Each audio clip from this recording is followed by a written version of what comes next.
সম্মানিত মসজিদের মুসল্লি, বলছিলাম কেউ যদি একদিন নেশাদার দ্রব্য পান করে আল্লাহকে 40 দিন সন্তুষ্ট করতে পারবে না।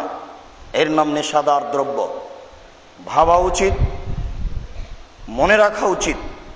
আবু হুরায়রা রাদিয়াল্লাহু তাআলা আনহু বলেন, রাসূল সাল্লাল্লাহু আলাইহি ওয়াসাল্লাম বলেছেন, ইন্না মিন আসরাতিশ সাআত, নিশ্চয় কিয়ামতের লক্ষণ, পৃথিবী ধ্বংস হওয়ার লক্ষণ। এর ফলে বিদ্যা উঠে যাবে, ওয়ায়াকসুরাল জাহাল, মূর্খতা বেশি হবে, ওয়ায়াকসুরাল শারবুল খামরে, নেশাদার দ্রব্য পান করা বেশি হয়ে যাবে। বিড়ি, তামাক, জর্দা, সিগারেট নির্দ্বিধায় মানুষ পান করবে, একে পাপের কাজ কেউ মনে করবে না। নেশাদার দ্রব্য পান করা বেশি হয়ে যাবে। ওয়ায়াকিলার রিজাল, পুরুষ কমে যাবে। ওয়ায়াকসুরান নিসা, মহিলা বেশি হয়ে যাবে।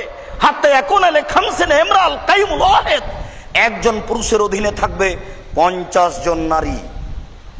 বিদ্বানগণ বলছেন 50 জন বলে আল্লাহ রাসূল 50 জন সংখ্যা বলেননি। তিনি বলেছেন একজন পুরুষের হাজারো নারীর সাথে অবৈধ সম্পর্ক থাকবে।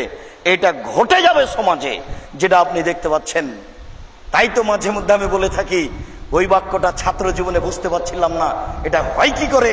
তিনি বললেন, তাহারাজুনা তাহারুজাল হেমারে, গাধা যেমন গাধীর সাথে মিলে লজ্জা বুঝে না, ষাঁড় যেমন গাভীর সাথে মিলে লজ্জা জানে না, মানুষ তেমন খোলা মাঠে জেনা করবে, লজ্জা বুঝবে না।